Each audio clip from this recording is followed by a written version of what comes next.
Welcome to Masters as Muses, Cedarburg Art Museum's 7th annual juried show. This is our promo postcard, but now let's see what we have in the galleries. This show had 118 entries, and 64 were chosen by juror Annemarie Sawkins, the artwork of 57 different artists from 9 states. Mostly Wisconsin, of course. This is a work by Kristen Gierstedt from West Allis. Kandinsky's Monarchs is this acrylic painting showing the life cycle of the monarch butterfly, based on the early 20th century artwork of Kandinsky and his improvisation series. This work was 3rd place in this exhibition. Stephanie Krelwitz from Wauwatosa, Wisconsin, has this lovely mother and child painting based on the artwork, or inspired by the artwork, of Mary Cassatt in the late 19th century. The Matisse Odalesque type of painting was an inspiration for Bunny Worth, whose artwork is here on above our mantle in the foyer. That's an acrylic painting. We have other works in our foyer here. I'd like to tell you about them. This is a work by Mark Weller, who went to France to do time-lapse photography of Monet's Giverny water garden with water lilies, and his time-lapse photography gives the same similar impressionistic view that Monet had. Lynn Reel from Cedarburg has this lovely painting of Milwaukee River at nighttime. Her watercolor work was inspired by Vincent van Gogh's Starry Night over the Rhone River. Milwaukee photographer Seth Robbins has the subtle work that he was inspired by Mapplethorpe, the photographer, but it's way too subtle to appreciate here. You must see it in person. Also in our foyer area, we have a number of works, and here again, another work inspired by Monet's water lilies. Jan Boelte, a work in watercolor and gouache, Monet's water garden. Here's a work by John Lockwood, Summer Day, which is oil and cold wax. Audrey Dulmes was inspired by a Bonnard painting that had an open window scene, and she created her own version here in oil, and this work won an honorable mention. Terry Lockwood has this work also inspired by Monet's water lilies, and her work is done in caustic on wood. Let's see what we have in our other room here, going through the gift shop. And now here we have David Dostilio, who is inspired by the Artemisian bronze, which was a work from 450 BC. His work, though, uses contemporary techniques. He made a 3D print and painted it along with the net that you see that works with it.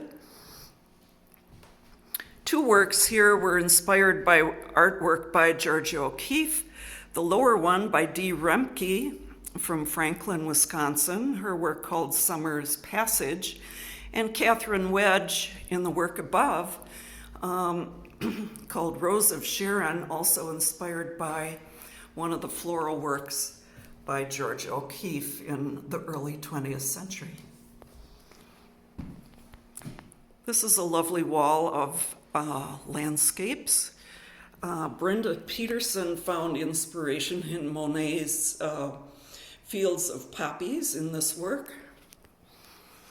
Pam Rushman was inspired by Andrew Wyeth, and she created her own more colorful landscape than Wyeth. Tom Smith was inspired by Monet's poppy fields, and here he creates his own work in oil on canvas. Mary Mayhew from Newburgh, Wisconsin, has this colorful work called Jigsaw Farm, which was inspired by Georges Braque from the early 20th century, and his Fauves type of works, also combined with Cubism. Two works here have birds as a subject. Here, Jack Kloppenberg from Madison created this watercolor that was inspired by Audubon's wrens and Andy Warhol's soup can. William Malonick from Campbellsport, Wisconsin, inspired by Owen Grommy, a naturalist painter in Wisconsin, and his work is called Winter Cardinals. Lynn Ricks from Mequon has two winter scenes in our exhibition. The lower one is a portrait of her home in winter, inspired by Audrey Hibbard, a New England plein air artist, and Lynn's works are always plein air as well, even in winter. This is a Thiensville landscape. This one is inspired by Audrey Hibbard, and this is inspired by Camille Pissarro, the Impressionist painter. Barb Wagner created this photographic work of Cedarburg in winter, but it sure has the feeling of Currier and Ives from the late 19th century. That was her muse. Cedarburg artist Mary Ellen Miller creates an outdoor scene entitled Beekeeper, Oil on Linen. Several artists were inspired by Chagall. Here we have Anne Raskoff from Oconomowoc, Rider in the Blue Sky. Another Chagall inspiration here was taken by Alexa Hollywood to create a nearly non-objective work. And Edward Hopper was an inspiration here for Judith Murphy. And we see her painting of a pharmacy in oil on canvas. Another work inspired by Edward Hopper. This painting is by Michael Anderson called Blue Night. And there is a painting called Soir Bleu, which is a similar title by Edward Hopper. Marty Key took his inspiration from Vermeer from the 17th century, but his work is pretty contemporary with his model sporting the garb of the COVID-19 pandemic. Kehinde Wiley was an inspiration here with his portrait of Barack Obama. Notice the effusive background here that California artist Anna Gadish-Linares used in her digital painting. She depicts herself in a Victorian costume that provides a stark contrast to the very effusive background here.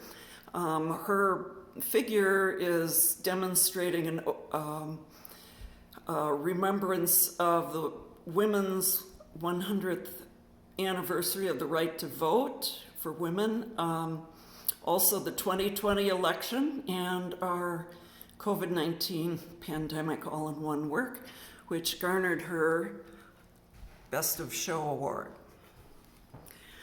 Here we have a Renoir work, which was inspiration for pastel artist Chris Behrs from Mequon. It has a feeling of Renoir, but also this is actually could have been an outdoor work. This is the Cedarburg Art Museum's summer music series depicted in this pastel painting. This is Patrick Doughman from Cedarburg, who created a work inspired by two artists. One, our contemporary British duo called Gilbert and George on the right there, and also American sculptural artist George Siegel in his work. Notice the dark outlines around Doughman's figures, reminiscent of Gilbert and George. Whitewater, Wisconsin photographer George Miller gives us this work, which was inspired by a Wayne Thiebaud 1964 etching of a cut melon. And he uses a digital inkjet photo, and he also stages his own self-copy of his hand that reveals the color image of a cut melon also. Here we have another Edward Hopper-inspired work that has a building facade with many windows, and Jeff Stern from Madison, Wisconsin has an oil on canvas work that also has his own rendition of a facade with many windows set in place. This work by Robert Grassel of Tennessee is a spoof on Robert Rauschenberg's white painting from 1951, and this is called a white photograph. Let's see what we have in our next room. Aha, we have some photography here. Jill Hepburn has a lovely study in grays and whites and blacks with the Yellowstone National Park subject, inspired by Ansel Adams, who also did national parks as his subject. Marcia Gorra-Patek from Mequon has this work called Wine Pairings, Pearings. This is a kind of a takeoff on Rene Magritte's work, who in the early 20th century had some spoof and pun-like artworks. Cindy Hansen from Grafton, Wisconsin, dressed herself up and posed for her own self-portrait, standing in front of a historic tapestry, much in the grandiose manner that Cindy Sherman, a contemporary photographer, would do. We have other photographic works here. Interestingly enough, two of these works deal with staircases. This one by Seth Robbins from Milwaukee finds his inspiration in a 1932 photograph by Henri Cartier-Bresson, a French photographer, and this is called The Cyclist, but this has a staircase spiraling downward, and Robbins' artwork is spiraling upward and has interesting lines and shapes and subject matter. Another staircase painting is by David Orndorff of Cedarburg, and his nun ascending a staircase was taken at Holy Hill Shrine in Wisconsin, and it was based or inspired by the Marcel Duchamp early 20th century artwork called Nude Descending a Staircase. We have some lovely oil paintings here. This one by Tom Smith, who was inspired by J.M.W. Turner, the British mid-19th century artist who was had very fuzzy impressionistic works and landscapes.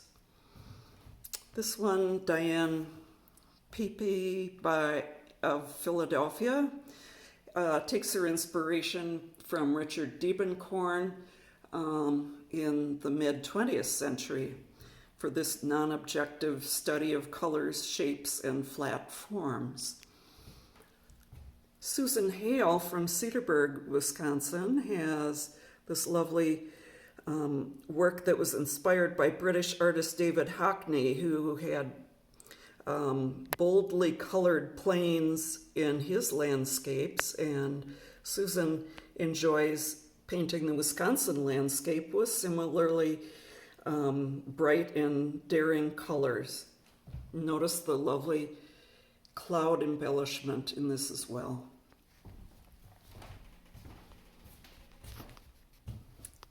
Jim Whaley from Chilton, Wisconsin, took a late 19th century work by Tissot to inspire his digital artwork.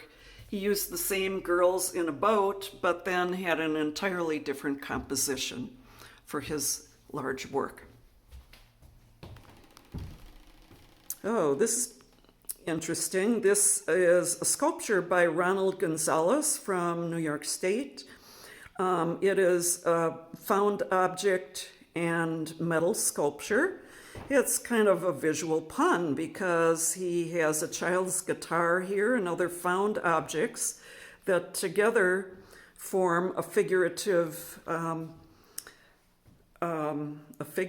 piece. It's called Deep Song, and notice how the hole in the child's guitar could be the mouth of the figure singing his deep song from deep within his self.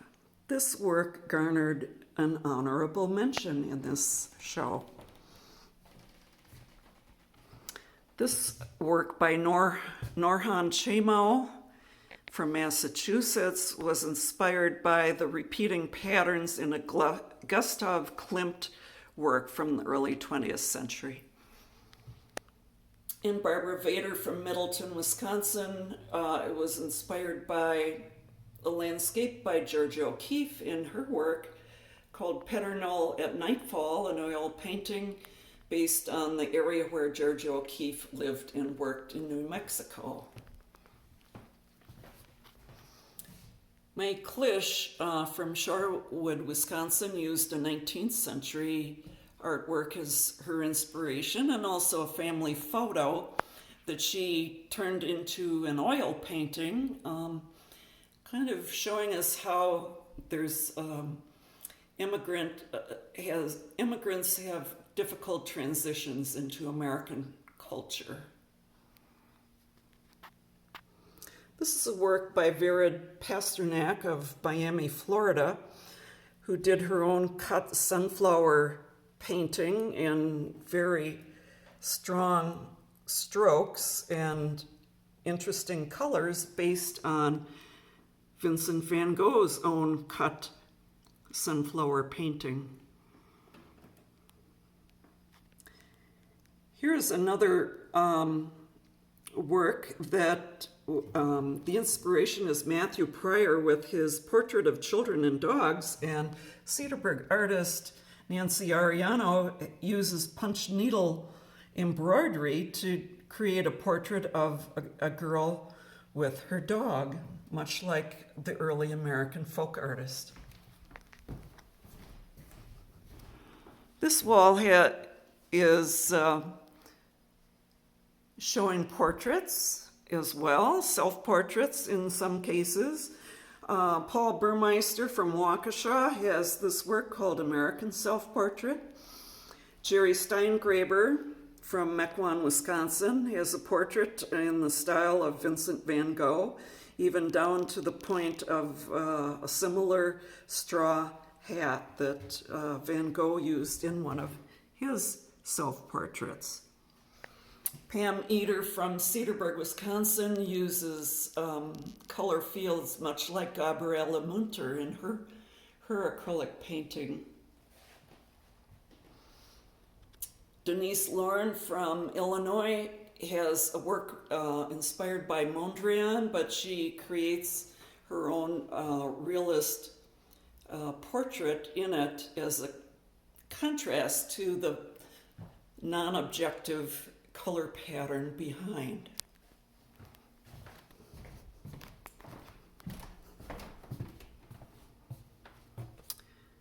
Troy Tatlock from Milwaukee creates this composition called The Flag Lady.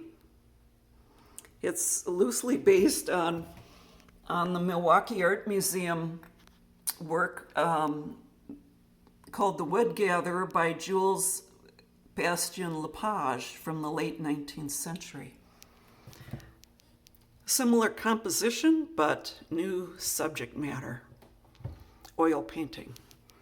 Tom Ferguson from Kohler, Wisconsin, has created this photographic portrait of an Arctic explorer. And his muse was Josef Karsh, Albert Einstein from 1948. This was an Armenian-Canadian photographer worldwide known. And another self-portrait by Frida Kahlo was the inspiration for this portrait of Kahlo by Julie Nielsen. And her work is called Frida's Legacy, and she created the trademark floral band on the artist's head as much as the artist's own self-portrait did, but hers is vastly different.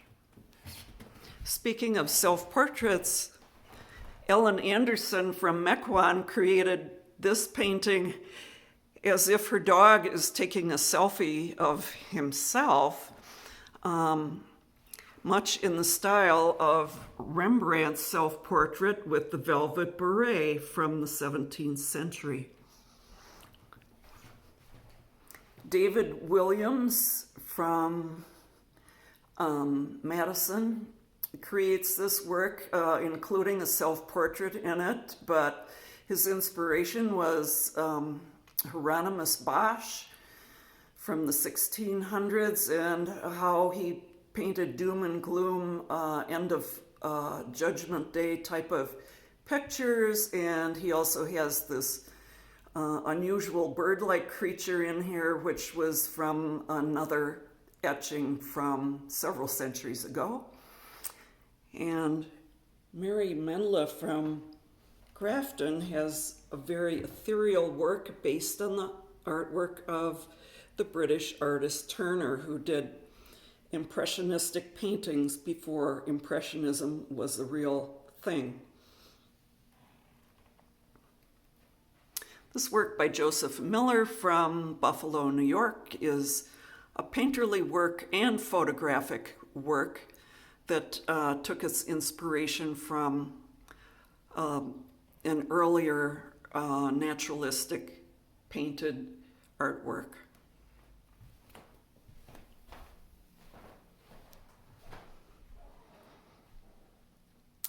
This is an interesting wall of big clouds and sunny skies. Here again we have the artwork of Mark Weller from Waunakee, Wisconsin, who was inspired by Vincent van Gogh's Storm Over a Wheat Field painting, and he's trying to capture with time-lapse photography the same sort of light effects that Van Gogh was dealing with dark shadows and sunshine before a storm. Likewise, Chris Behrs from Mequon, Wisconsin has a work in pastel that was inspired by Albert Bierstadt's mid-19th century landscapes from the Hudson River School. He too created a Wisconsin landscape with a big sky, big clouds, grandiose scale. Pam Rushman's work here has bright skies similar to Vincent van Gogh's, the Sower painting from the mid-19th century, late 19th century. Her rooster is similar to the Sower in Van Gogh's work.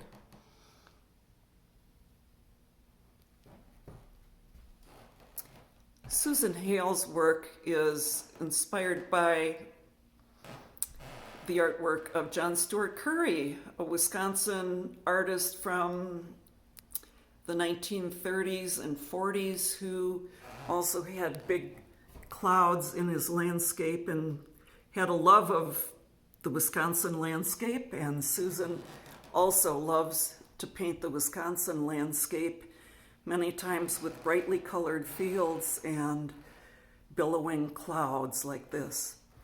So this is your overview of the Masters as Muses exhibition that goes on until January 10th. Please check our website if you'd like to attend in person.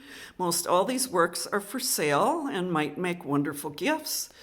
But please check our website for the times that we are open, or feel free to make an appointment as well.